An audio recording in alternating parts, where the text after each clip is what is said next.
To the participants, and we have a project management expert here, and let us listen to him and learn on that. And Srinivasan, will you also be touching upon some of this IRIS standard? I think I just went through it. By and large, the approach what I'm taking aligns. Okay. Yeah. Upon maybe in the midway, Fine. you can pitch in and then see contrast and all that might be helpful. Okay.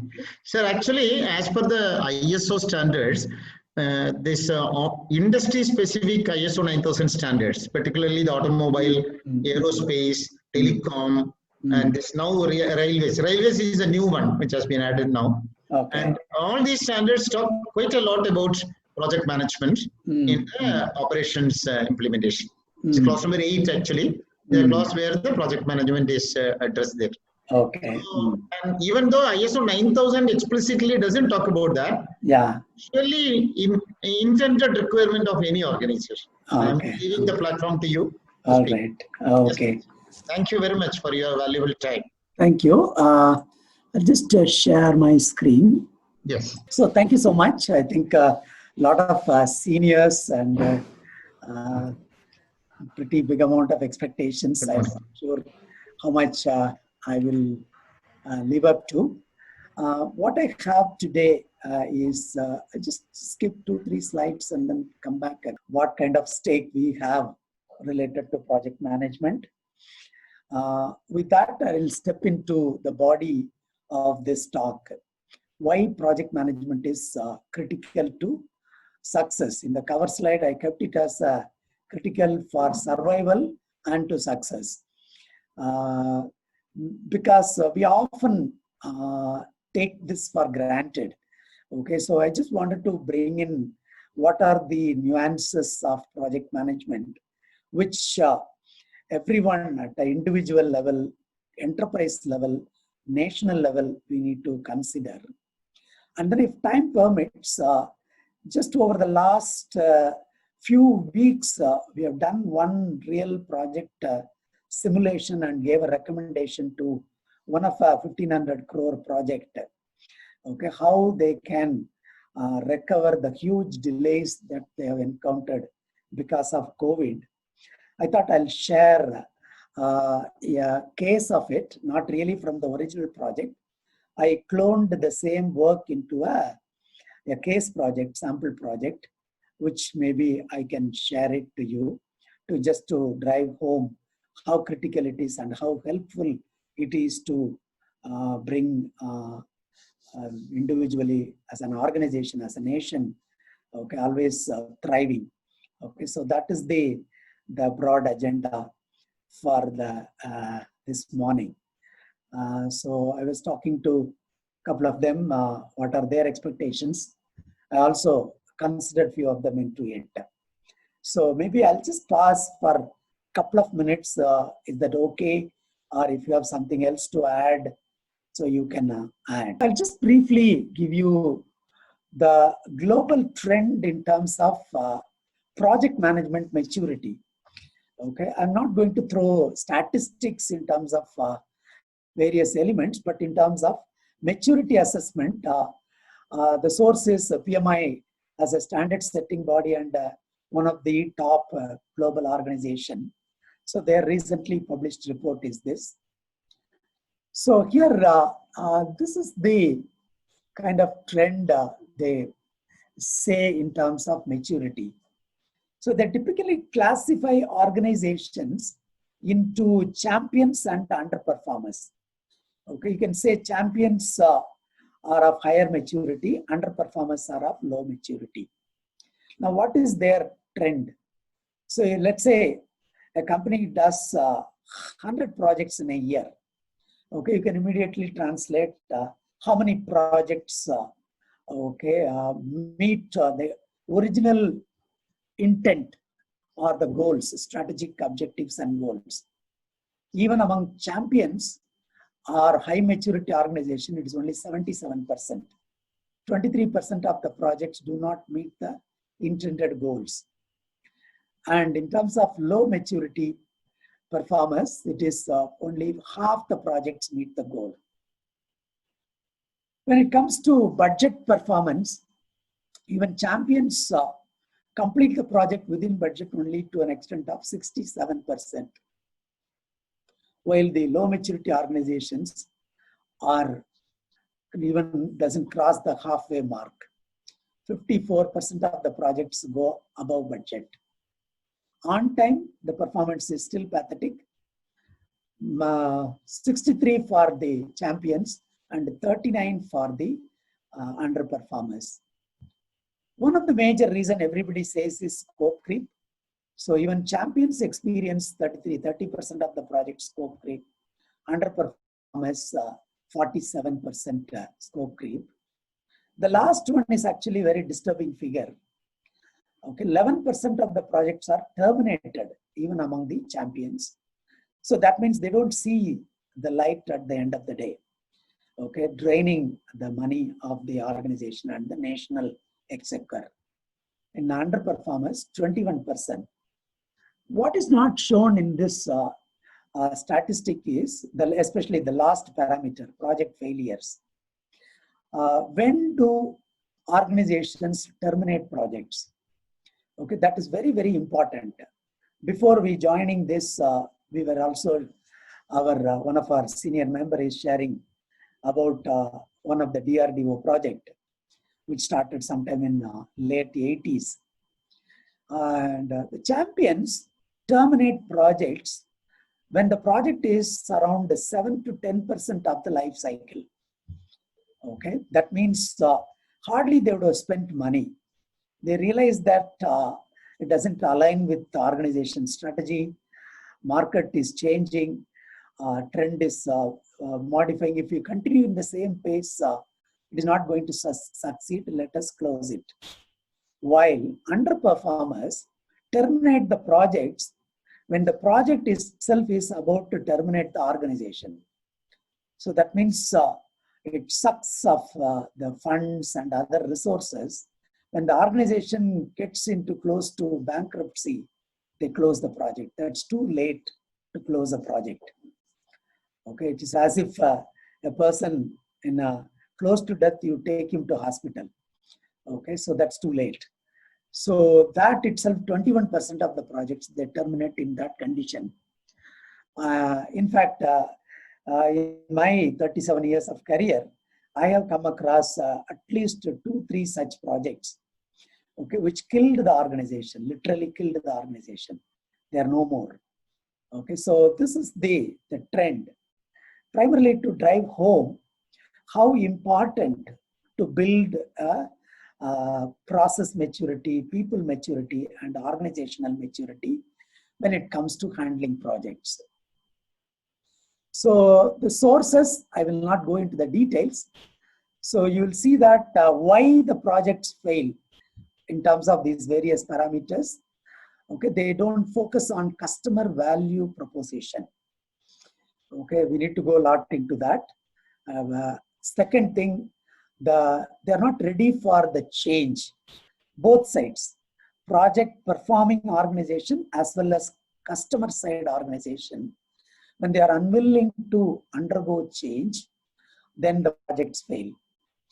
And adoption of technology, okay, which we can say largely in Indian industry, very slow in terms of adopting technology.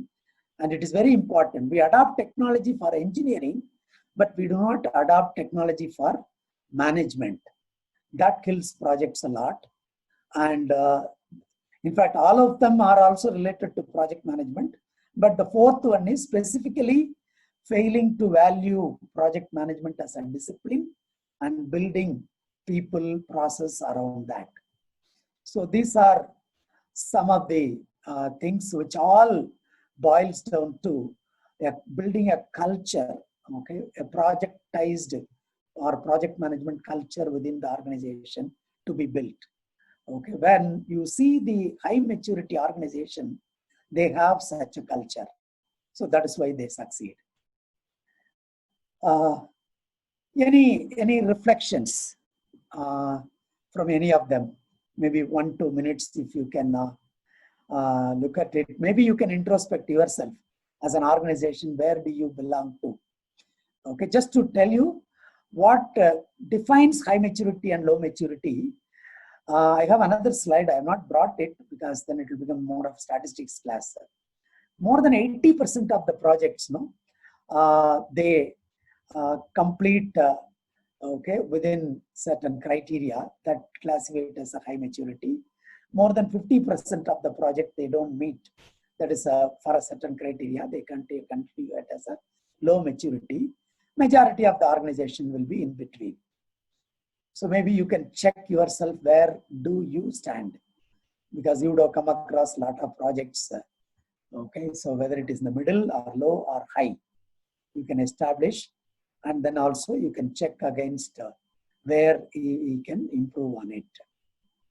So any reflections? Okay, let me continue with India numbers.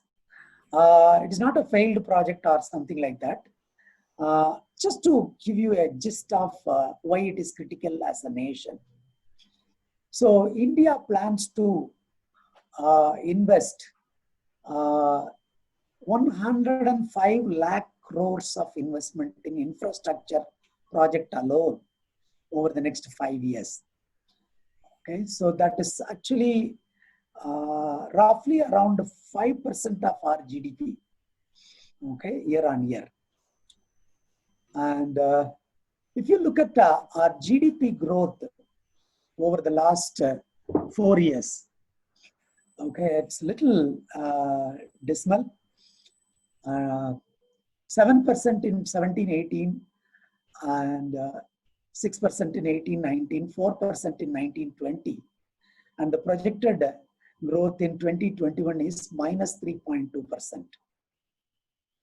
Now, I don't know how is the status of other countries.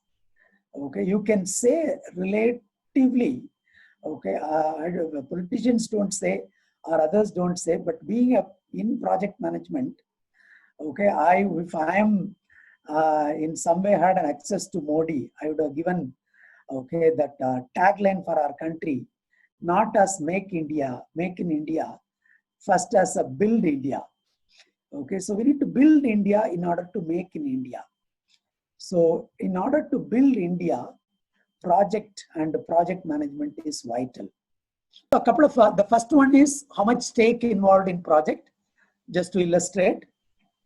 And the GDP figure is to say that if we want to restore that minus 3.2% GDP back to, let us say, 5% and above, the role of project, investment in project, maturity in project management is very, very vital.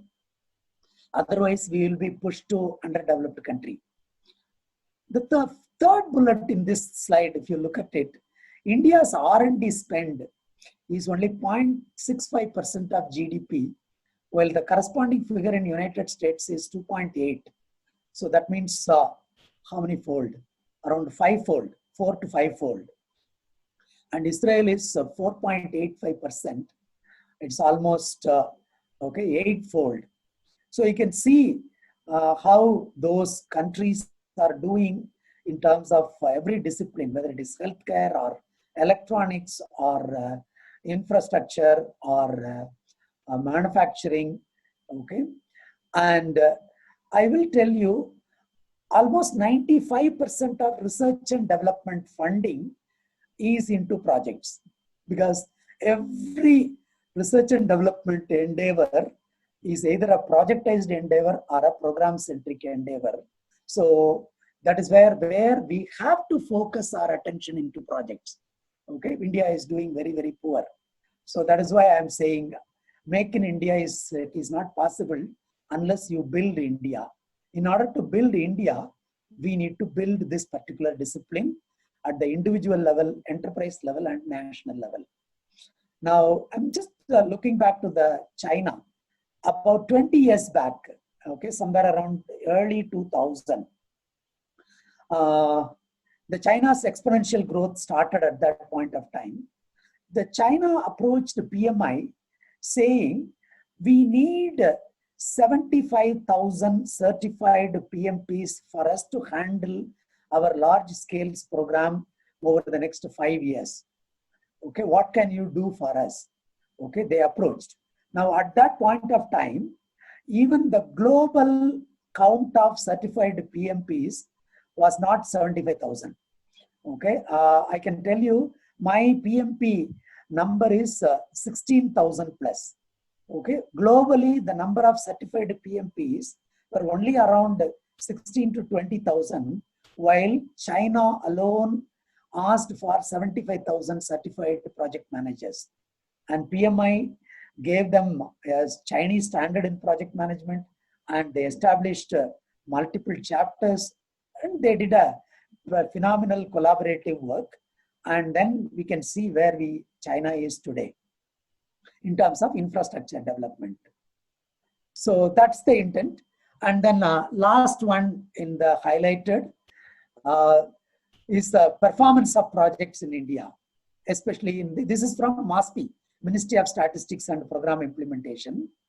345 projects, just a 3-digit number, okay, have incurred a cost overrun of 2.19 lakh crores, okay, and the schedule delay of 354, okay, this is the top 500 projects, okay, within this. They experienced an average delay of 45 months. Okay, you can understand, okay, big projects, every day delay will cost in crores. Okay, if a particular project is delaying 45 months, you can see the relevance of that project itself will be lost. It will be simply eating national exchequer but not give any returns to the community or to the nation. Okay, so this is the statistics. So from here, I'm going to get into the principles of project management. For you to just to get a feel of project management is not something like I'm a good physician, so I have a dream to establish a multi-specialty hospital like Apollo or the other major hospitals.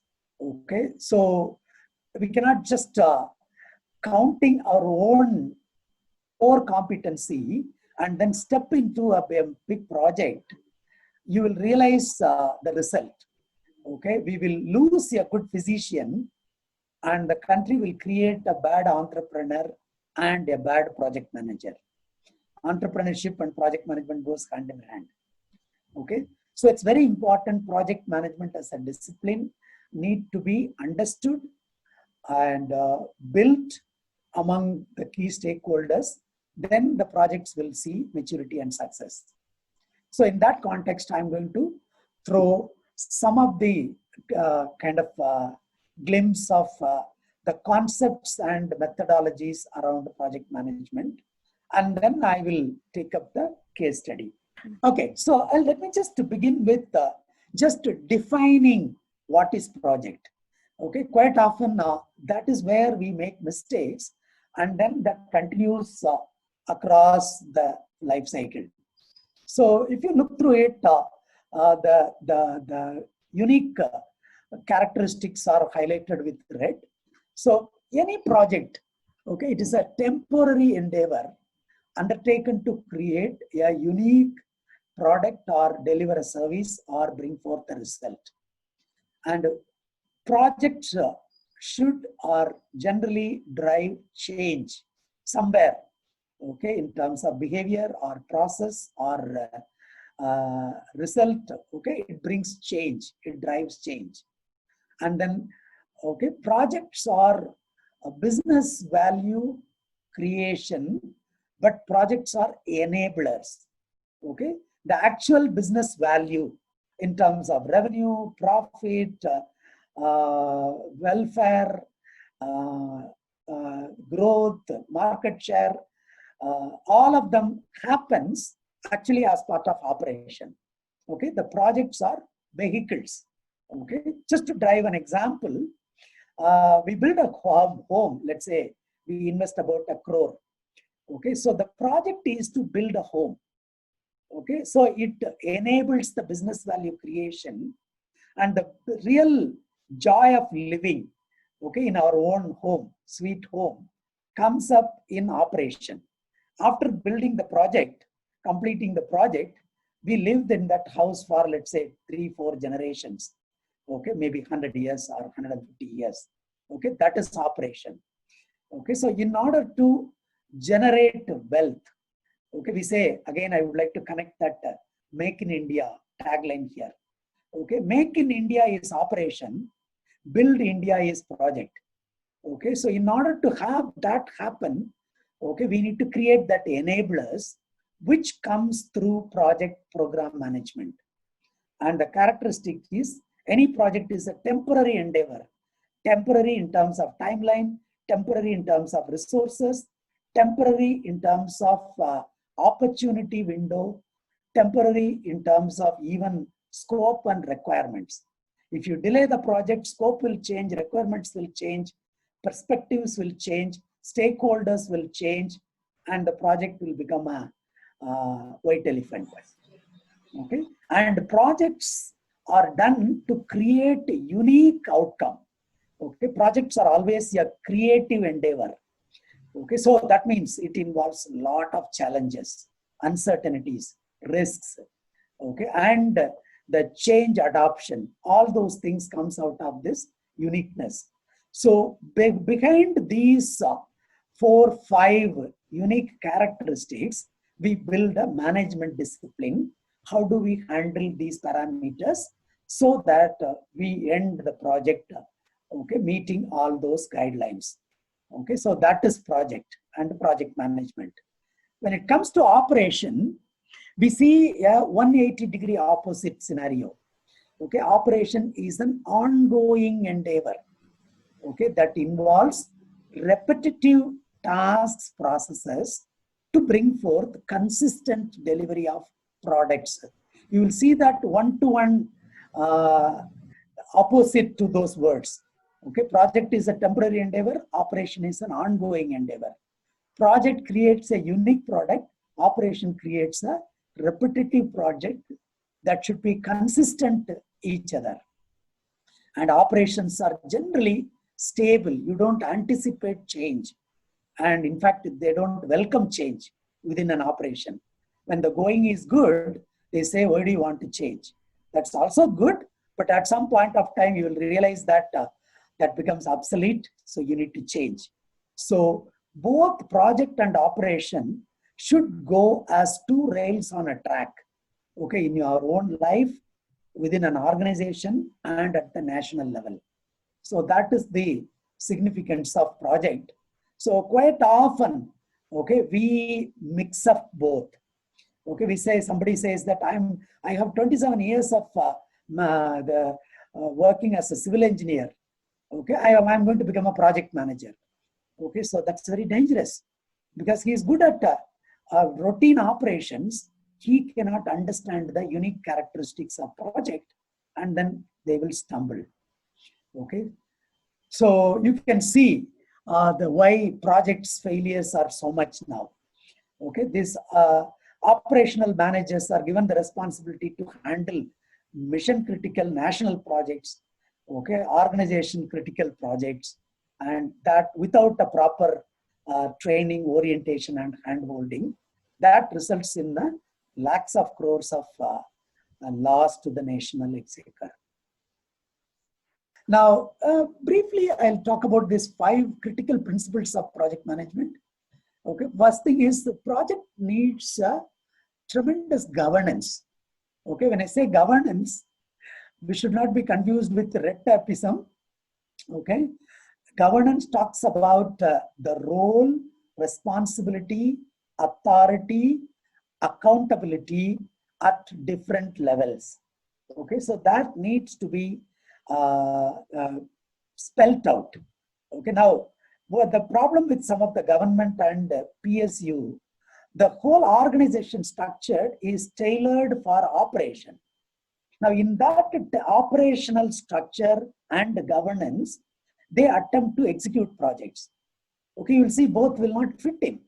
Okay, because in projects that agility is required, changes should be welcomed. In operation, changes will be evaluated. Okay, so the project needs governance, and I will detail it little bit later because each topic by itself will take about half an hour. And projects should be managed in a comprehensive manner.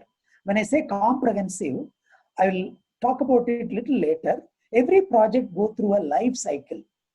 Okay, inception or the identification and design, and then every project will go through a planning and setup, and then implementation, and then finally it will go through a formal transition and closure. Okay, so now in all these 5 or 6 phases of the life cycle, we need to pay appropriate attention. If you look at it in reality, organizations have a lot of bias. Okay, where there is a funding is required from government or World Bank, they pay a lot of attention in the initial identification and design. Once they get the commitment of funding, the management focus will be lost. It will go in its own pace according to the operational structure, and you will see the project suffers. Okay, so the comprehensive focus is very important across the life cycle of the project. I'll touch upon this life cycle separately later. And the third dimension, principle of project management is integrative in nature. Okay, when I say integrative, typically we integrate, I can give you some 2-3 layers. Maybe let me just take an annotator and draw a picture here. Okay, when I say integrate, okay, we will integrate something called triple constraints. Okay, scope, schedule, and cost. Okay, scope plus time plus budget. Okay, that is one level of integration. The other level of integration is you will see the stakeholders, communications, those kind of elements. Okay, so the project management standard puts them into 9 areas. Okay, scope, schedule, cost, resources, quality, communication, stakeholders, and risk.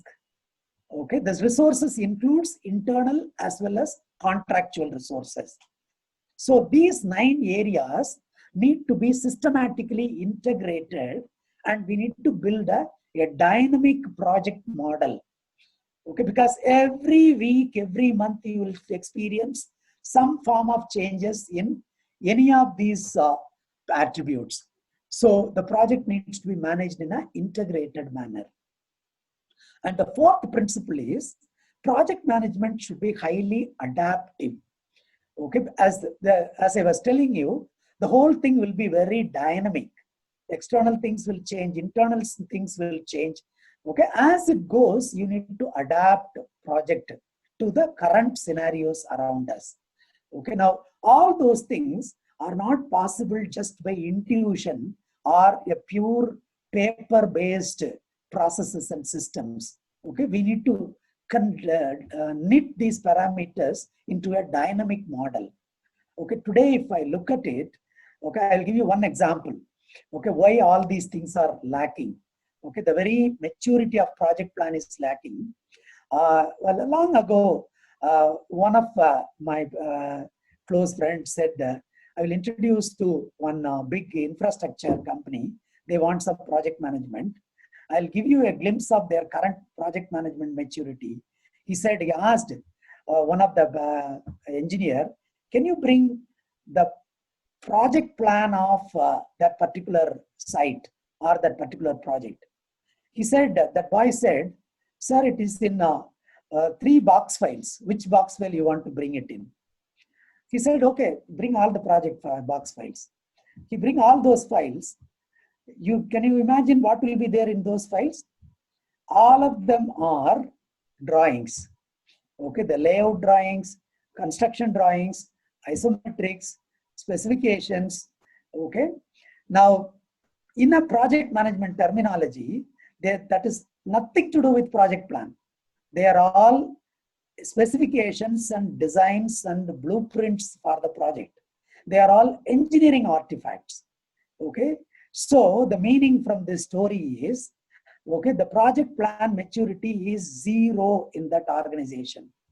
And they are implementing a 600 crore thermal power project. Okay, that is the project he mentioned at that point of time. You can imagine what kind of schedule overrun, cost overrun that project will go through in that kind of maturity.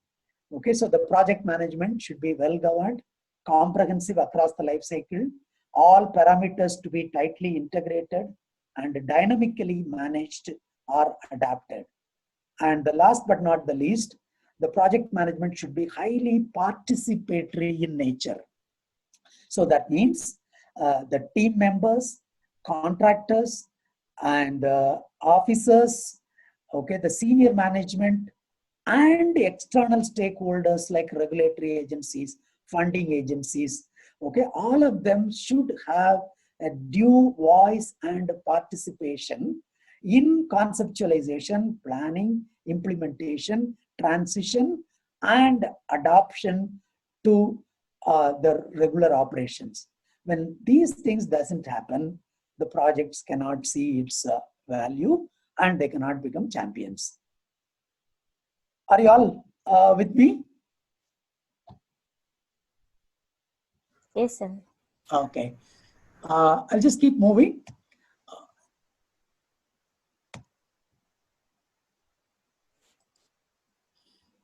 Okay. So there are about another 6-7 slides on this concept.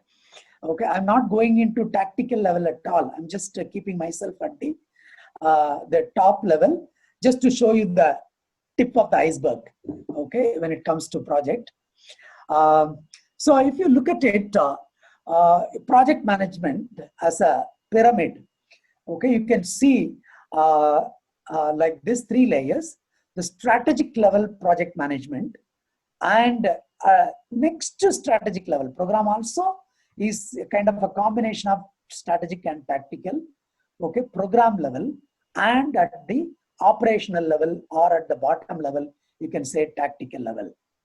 So in tactical level within government PSUs or private companies, they will do 2 kinds of projects. Okay, one is operational projects that will bring forth revenue for the company, and the other one we can call it as a developmental or strategic projects to build capabilities. Okay, in terms of new products, new solutions, new capabilities. Okay, automation. And then diversification, expansion, all of them to build capability and then to derive revenue also. Some companies embark into continuous operations. Okay, it's like you can say the fertilizer industry or those kind of continuous process industries, or discrete manufacturing industries like you can say electronics and the automobile. Okay, so they do operation through operational management, but when it comes to project companies, okay, DRDO in a government or in private, if you look at it, Larsen and Toubro, and in many other things, okay, the operation also is done through projects and then they derive revenue out of it by selling the products and IPs, etc. So at the tactical level, they do fully projects, okay, but with a very primitive management maturity in terms of doing projects. So vertically, I said the project should be well governed. So here you should have the strategic governance in terms of choosing the right projects for execution. Okay. Now a structured, disciplined portfolio management is what we call it at the strategic level, is largely missing in many enterprises. Okay, and then implementation. Implementation is done through program. Program, we say a mix of or a set of projects done in a coordinated manner to obtain benefits. Okay, that is at the mid-level. Unless the intended benefits are achieved, we are not going to close the program. In order to do that, even if any new projects to be initiated, which were not there in the initial blueprint, we will initiate. If some of the existing projects is not making sense, we will go and do a mercy killing of those projects. So such decisions will be taken at the program level. Okay. At the project level, every project is precious to the project manager. They won't like to kill their own project. So that is where the strategic and the program centric approach is very essential to look at the macro level or bird's eye view level and how to navigate multiple projects in order to achieve the strategic goals and objectives of the company as well as the nation. So that the governance at all the three levels are essential. Okay, when it comes to the project management. So this is the Shall we Please. take a break for 5 minutes and let's do it? Oh, wonderful. Continue. Yeah, I think that also makes sense. Okay, before we break for that, I will spend about 1 minute on this specific area. Project should be well governed. Here I have seen it here, modeling an enterprise in terms of vision, the strategy and strategic objectives. And then you see portfolio management, which speaks about choosing the right projects that needs to be undertaken by the department as well as the organization. And then having decided to pick up those right type of projects, then deliver those projects in a defined manner within budget, within timeline.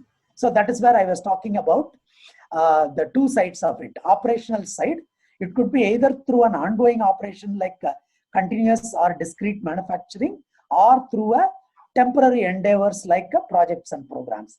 For a few organizations like a consulting organization, DRDO, both on the left side as well as on the right side are done through projects and programs. So this is how, okay, the whole project management needs to be flowed within the organization, which Parameshwaran was telling in the beginning. No matter whether we talk explicitly about the project, so when we define any QMS, you will see that the project management needs to be touched at all levels within the enterprise. Okay. So with these few words, we will take a break. How much time we are taking break? Now, if you look through it, this pyramid model, what I am showing is not just a theory. Okay. You will see that the systems, processes, framework, and associated technology, okay, is now fully available thanks to cloud and other solutions in the market. From a small enterprises like we can say Proventures and Santic, to major enterprises like a big company like maybe a DRDO or Tata Steel. Okay, alike we can model this organization and improve the project program delivery maturity. But it doesn't happen overnight. Okay, the organization has to take a intentional decision to invest on this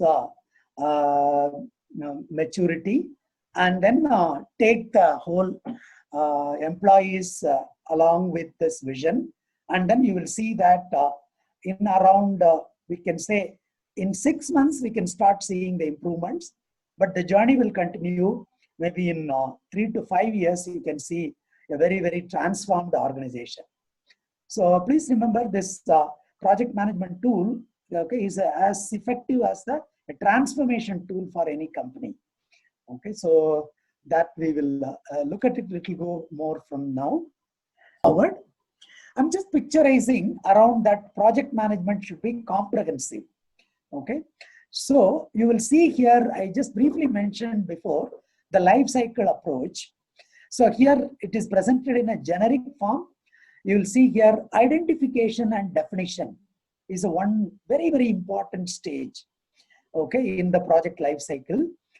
You will see the government projects, our DRDO kind of public sector research-centric projects, okay, will pay or should pay a lot of attention in the first phase. Okay, there is where they understand the magnitude of the project, the quantum of change involved,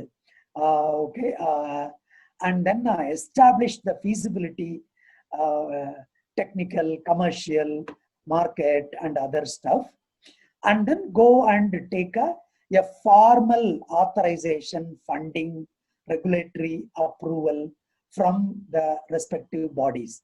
Okay, and then that is happening as part of setup. Okay, so now each of these triangles are stage gates or milestones. Okay, a formal decision is taken here. Should we go forward or not? Okay, I talked to you before when the projects are being terminated proactively.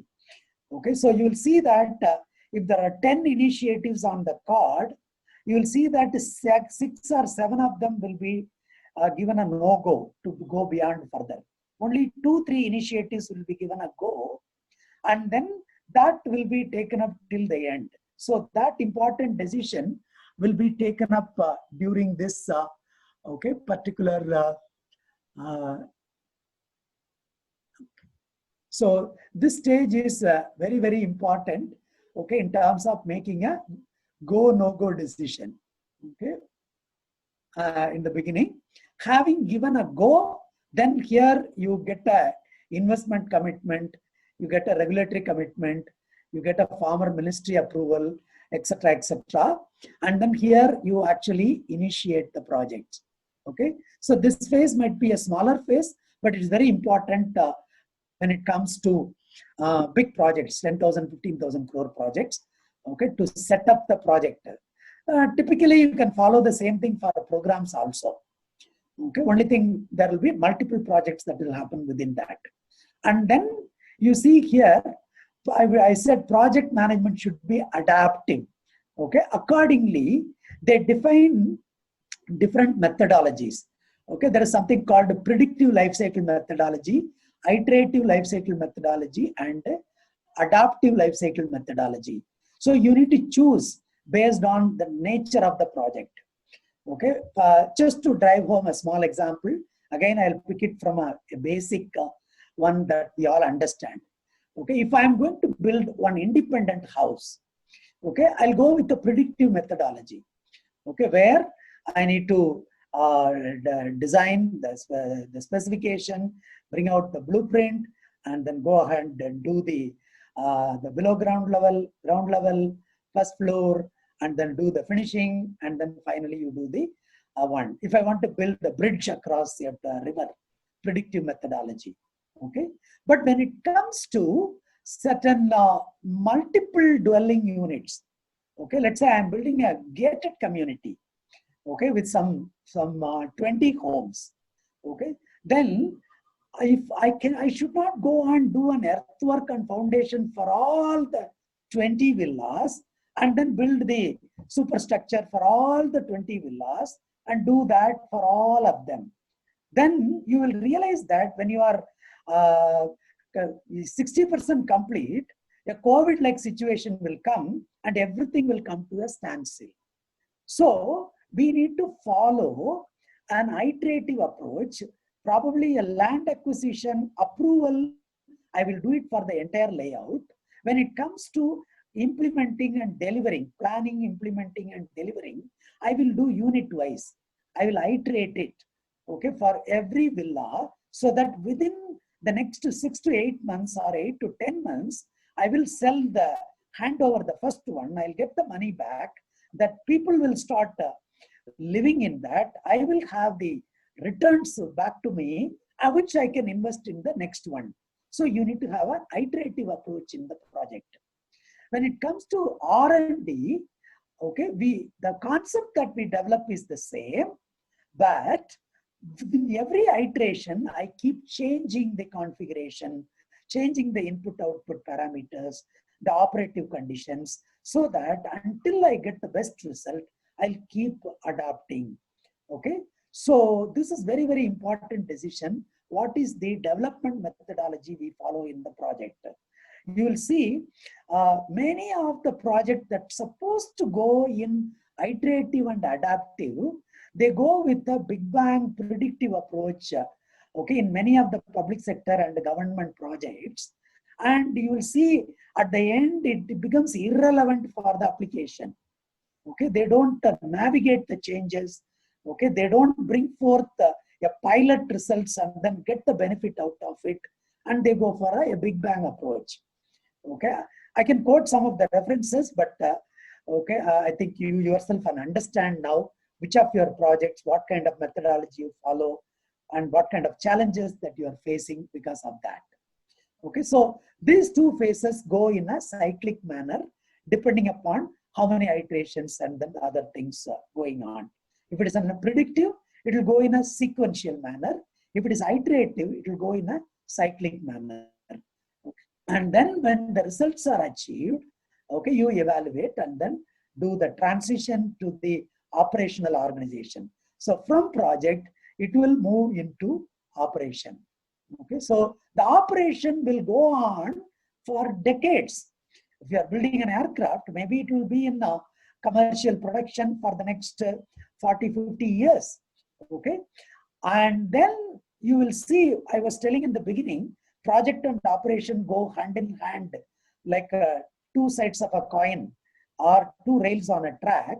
When after 10 years, when you see that technology is changing, customer preferences are changing, you take that product back into the bench, okay, and then make improvements and then bring it back to operation. So this cycle, okay, we call it as a product life cycle. Okay, I do multiple projects and operations alongside so that I extend the life of the product and then get the maximum value out of that product.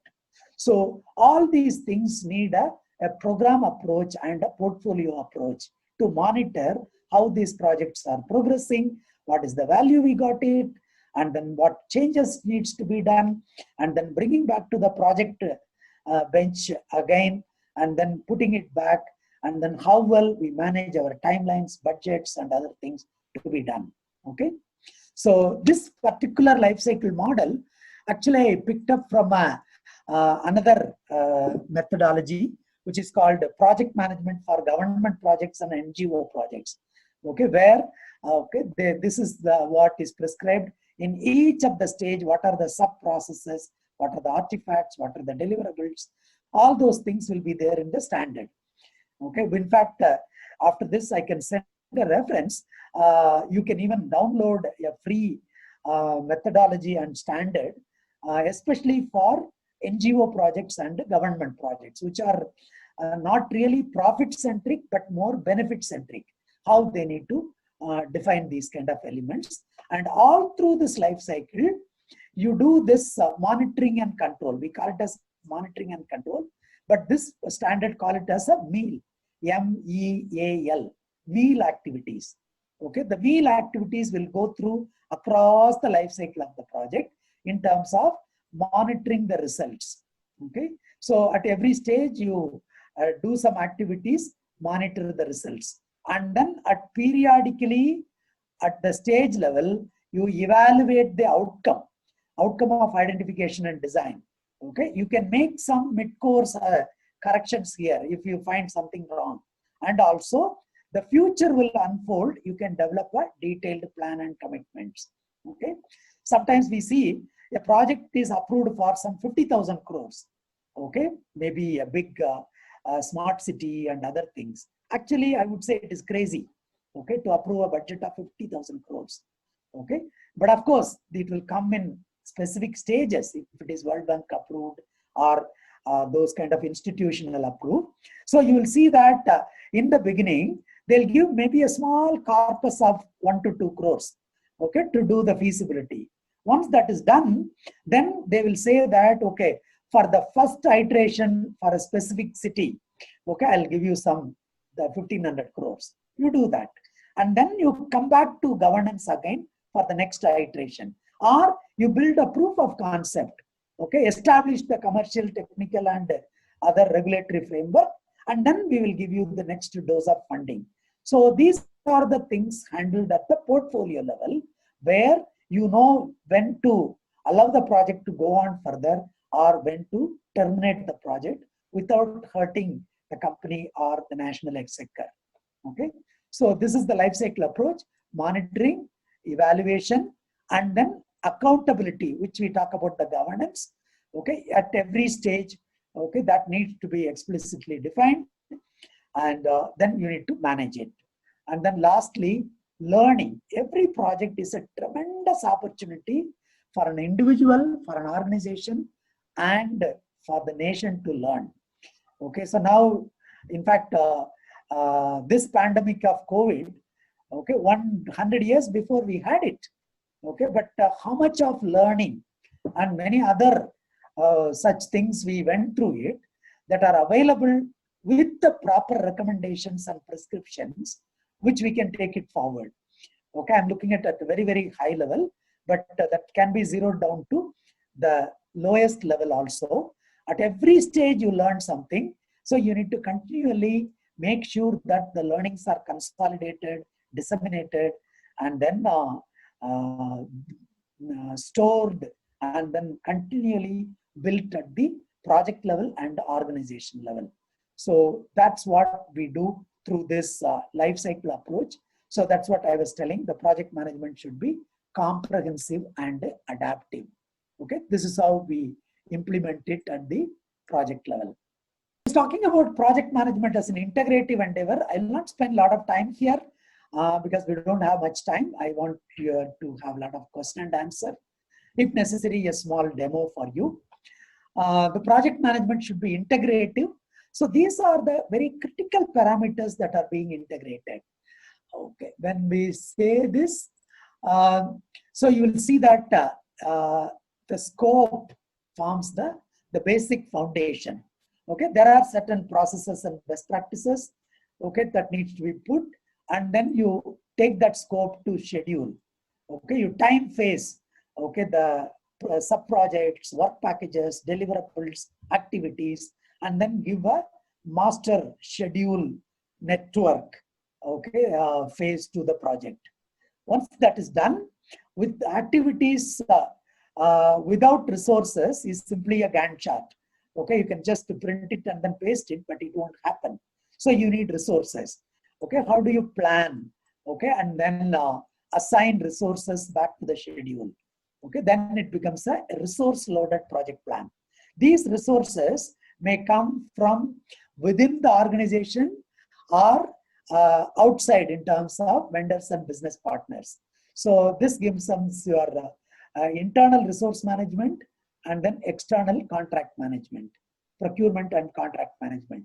You will see one of the major bottleneck in public sector and government project is, okay, the contract management is some 40-50-year-old processes and methodologies are being followed.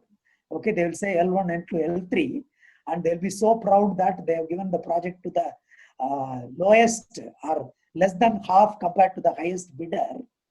Okay, this happened with one of the public sector. When I was talking about one very, very contemporary concept, which will actually control the cost, then that officer said, in my organization, cost control is never a problem because all projects are given in the form of fixed firm price contract, lump sum contract. So any cost overrun, contractor has to absorb it. We have nothing to do with that. All our projects are done within cost. Okay. Now, I think people who are in government can relate it much better. Okay. So, what is your real problem? I asked. Okay. Do you think you don't have any problem when it comes to projects and programs? What is your real problem? And one wise man said, we only begin project, we never end projects. Okay, so we have projects that are started 15 years before, 10 years before, 5 years before, 3 years before, this year also. Okay, that is because, okay, the primary reason is the contract management. Okay, they give the lowest bidder and he will attempt something, he will run away. In the next budget, some more funding will be allocated. You restart the tendering system, identify somebody. So it goes through loops and the project never gets completed. Okay, it's very, very important. This part needs to be tightly integrated to the schedule. And then all resources, Okay, whether it is internal or external, direct or indirect, everything need to be mapped to cost, so that okay, you become fully accountable. So through resources, you estimate the cost. Okay, so we have a costing from a top-down approach from portfolio to program when the project was initially approved. When you develop a detailed plan, you need to do a bottom-up costing and budgeting, okay, which will be called control budget. Okay, so that cost again need to be assigned back to the schedule. So it will become a cost-loaded project schedule. So then you will know period by period what is my cash flow. And then when you execute the schedule, you will know period by period what is the variances. And then how do we control? If it goes beyond, we can even avoid starting some new sub-projects. So that projects that are started, we will do it properly. Okay. And then you need to apply the quality metrics to all those parameters in terms of the product, in terms of schedule, in terms of resources, in terms of cost. Everything should be tied to the critical success to the project.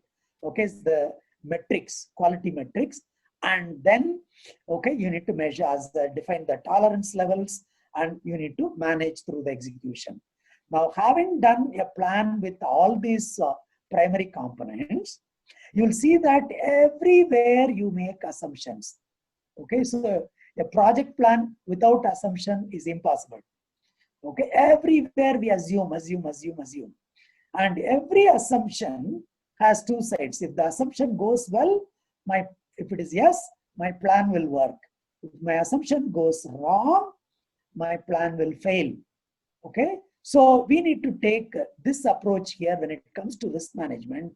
Okay, all these assumptions, if they go wrong, what is our mitigation? What is our response strategy? And then what is an action? So one of the major findings in Indian project management maturity by PMI and KPMG is, okay, one is our contract and procurement processes to be reformed. Second is we need to have a proper risk management practice to be put in place. That is very little is being practiced, okay, within project and program management. So you need to do a systematic risk analysis and then go back and fix it everywhere. Okay, after doing it, the whole plan needs to be revised, and all of them should sit in one hub. Okay, so that if scope changes, immediately you will see a rippling effect in schedule, resource, cost, quality, risk. I can recognize that change for any change. Okay, if you lost some 3 months in COVID, then I can assess what will be the corresponding changes everywhere. Okay, what I can do. So that is the integrative nature of project management. Now, when you look at it, when I say any change, everything else will change, we cannot avoid changes. Environment changes, stakeholders changes, these parameters naturally will undergo change. So the whole project management should be very adaptive and dynamic. Okay, so that is where we need proper simulation tools. Okay, the dynamic simulation tools are required in order to build this plan model and then constantly update and remodel so that at any given point of time, we know what is the current status. If we want to recover, what are the measures to be put in place? If we cannot recover, we can give that forecast. We started with 12 months, but now it looks like we'll be able to complete it in 15th month or 18th month. So if this is going to take 18 months, if you can forecast it at the end of first quarter, then you can understand, forecast the revenue potential, relevance to the industry, relevance to our own company, and if necessary, you can say a no-go to the project. Okay, so that is the aspect that we need to take into consideration when it comes to integration.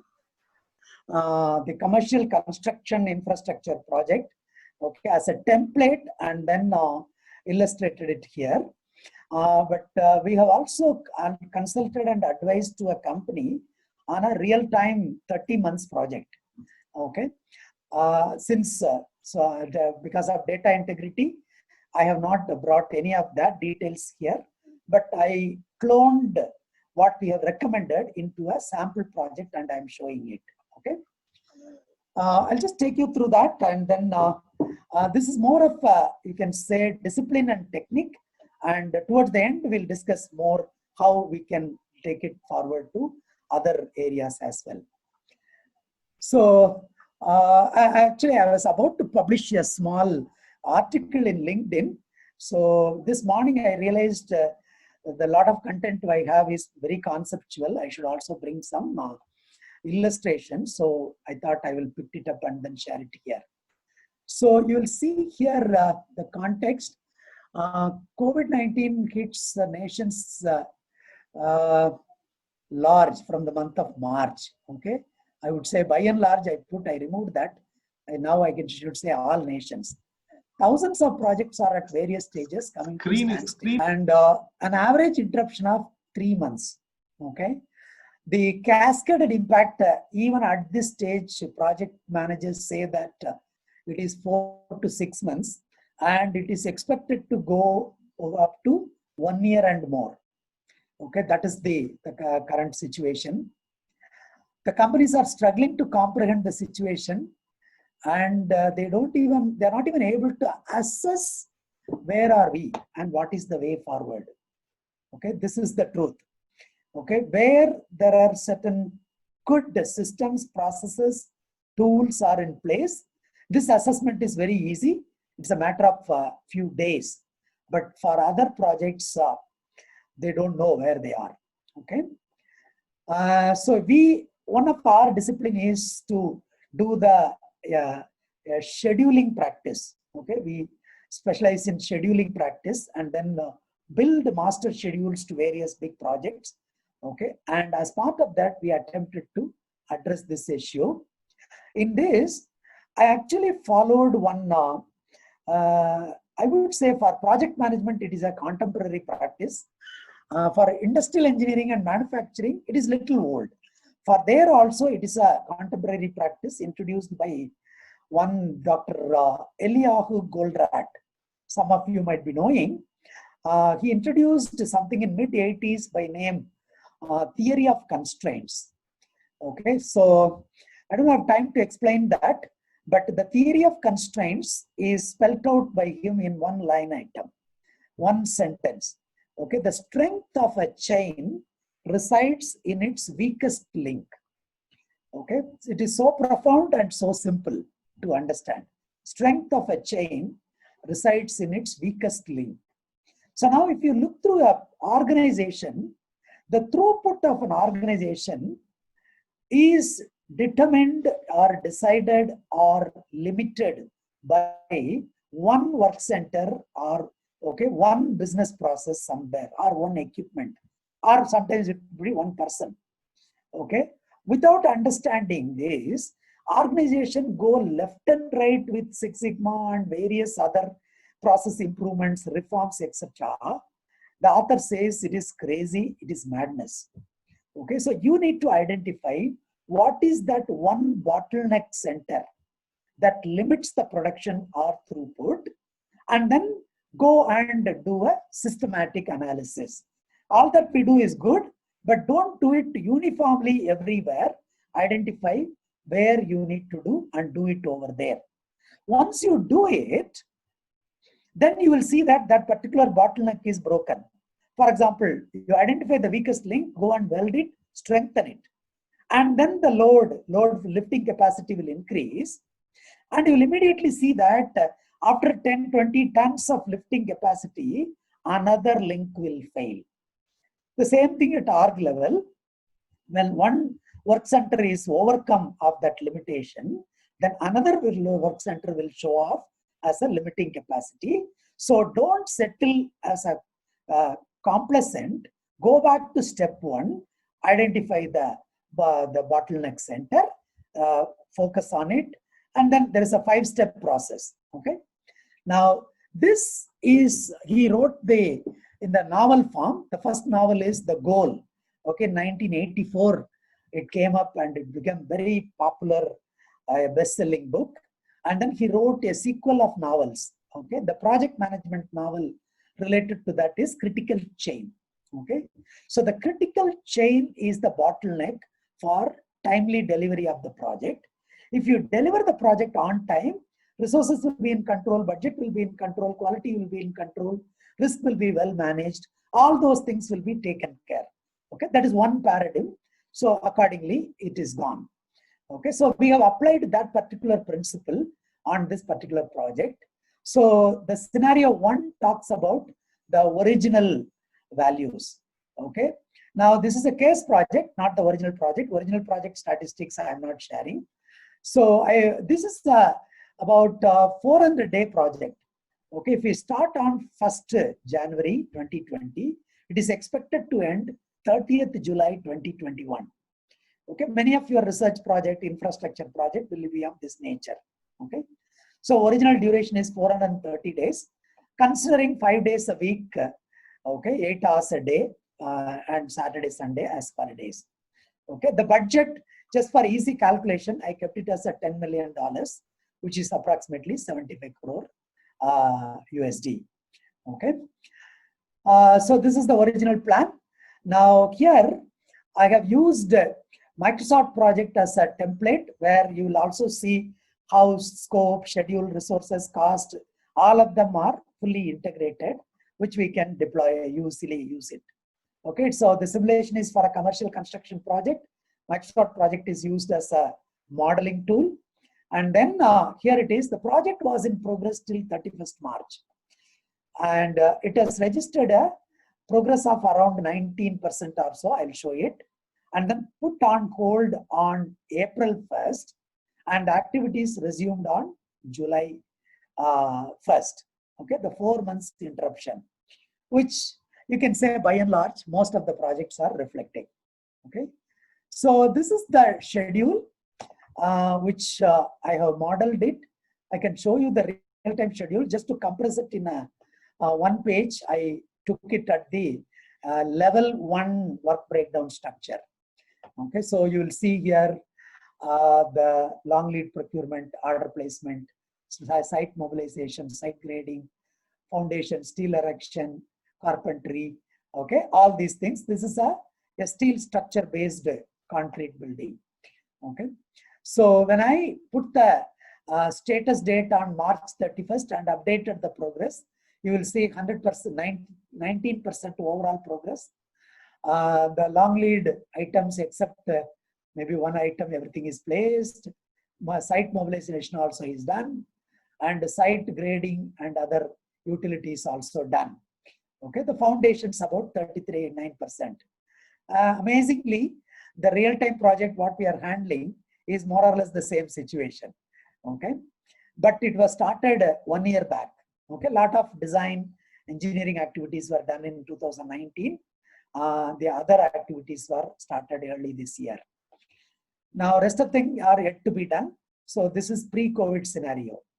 Okay, so we saw now 413 days overall project, and about 3 months of work have been completed. That means around 60 to 70 days of work is completed. So the next scenario 2, project put on hold on 1st April. Activities resumed on 1st July. There was a complete lockdown. No activities could be done during this interval. And so there is a feature in most of these tools. We can halt the project or suspend the project, and all uncompleted project, you can resume it in one go from a new date, or depending upon the different work packages, you can put the resumption rate. Okay, some activities like a design might continue from work from home.